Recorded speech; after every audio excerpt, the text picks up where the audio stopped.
We configured the OPNsense, we configured the interfaces, whether it is WAN or LAN. We have already seen the interfaces related setting, and then we have also covered the VLAN.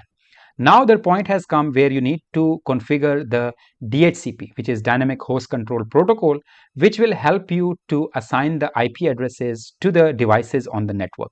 Whether these devices are connected to the physical network or these are connected to the virtual network or VLANs. When you create an interface, when you provide the IP address to that interface, then the next step is of course to look at the DHCP. So I'll be going to OPNsense. We will be going here into the services now. DHCP is a service in fact. You can see here one of the DHCP is ISC DHCP4 and DHCP6, which means that IP version 4 and IP version 6 DHCP server. And then is the KEA. It is of course fast and easy to deploy.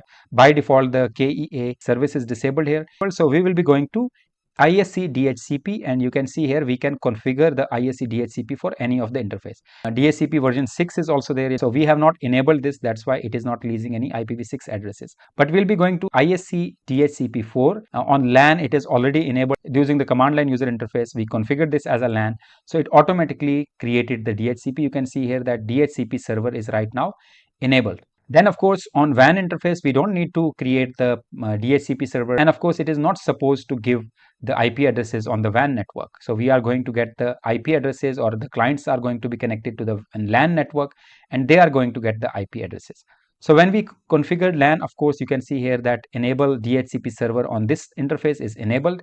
Deny unknown clients. This can be used in case you want to have the MAC filtering here. So it is a good idea to have the maximum security where any new client comes to the network, they will not be automatically get connected until you allow them. So if I do this, of course, then we have to do the MAC filtering, but I won't be doing that. Client UIDs. So client will be having the UIDs based on the UIDs also, not only on the MAC address. Based on UIDs also, client will be getting the IP address. For example, you are using virtual machines, and if you have done a clone of virtual machine, the cloned virtual machine will also have the same UID. So that might conflict. So to avoid that conflict, you can do this. I will highly recommend don't ignore this, so that you will not have any multiple UIDs on the same network. For this particular OPNsense, we created the IP address 172.16.1.1 because this is on the same network range.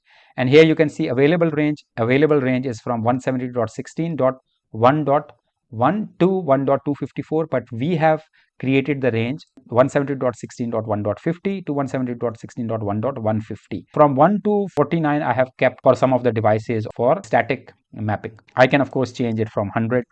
Then I can simply click on save. Service is right now running. You can stop the service or you can restart the service. And here additional pool, you can also define the pool here in case you want to have. And then DNS server. Right now the DNS server is of course 1.1 by default. Otherwise, if you have any other DNS server like a Pi-hole or anything, you can explicitly mention, or if you want the devices to directly get 1.1.1.1 or 8.8.8.8. So what will happen that on the network, the devices will be automatically getting this DNS. But I don't want the devices to get these DNS servers. I want the devices to use the default DNS. So I will be going ahead with that. You can go down here in case you want to have the domain name.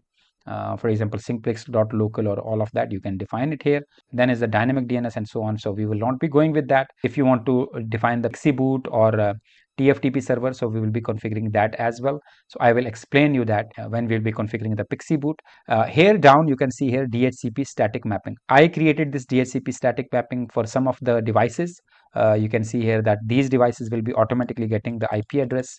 One will be getting 1.5, another will be getting 1.6. If you want to add more, for example, if you have got the MAC address, you will get the MAC address and you will create the static map from here also. Like you will provide the MAC address, or you will copy the MAC address. So this is my system MAC address.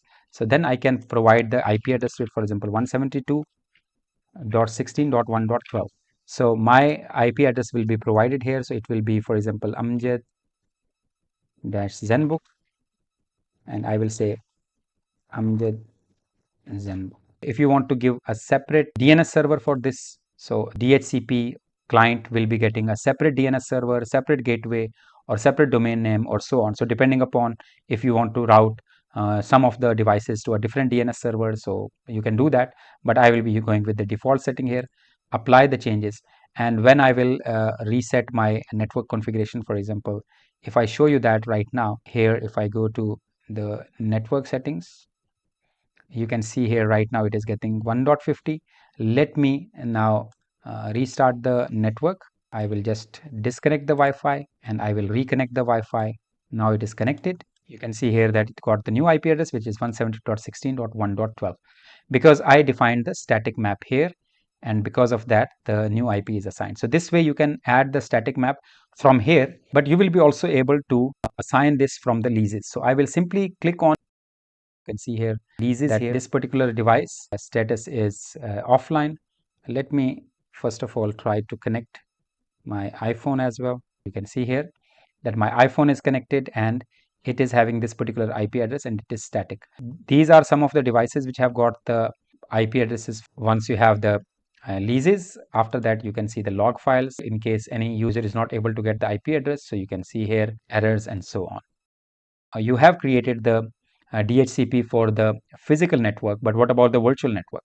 So I can go back here to interfaces, and as I mentioned earlier that we will be coming again and again to the interfaces. I will go to assignments. We will go back here and we will create that VLAN which is for servers, and I will mention here servers for my home lab, and here you can see I created one more VLAN here. So now this VLAN is added. I will go to servers and I will enable this interface now. And once I enable this interface, of course, I need to provide the IP address to this. Its IP will be static IPv4, and I will be configuring the static IPv4 here 172.16.10.1, and its subnet will be 24-bit. And this is fine. VLAN 10, servers at my home lab, everything else is fine. So we will be going ahead, click on save. Now the setting needs to be applied, so I will click on apply changes, and that's it. You can see here that now my VLAN is configured with the 10.1 as IP.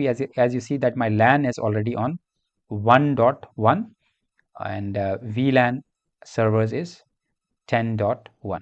So I can go back again now to DHCP. So I'll go to services, ISC DHCP4. I will go to servers, enable the DHCP on the servers at my home lab. So any server that is connected to this particular VLAN will be getting the IP addresses from 172.16.10.10 till 172.16.10.50, for example. I don't want to give a big pool of the network.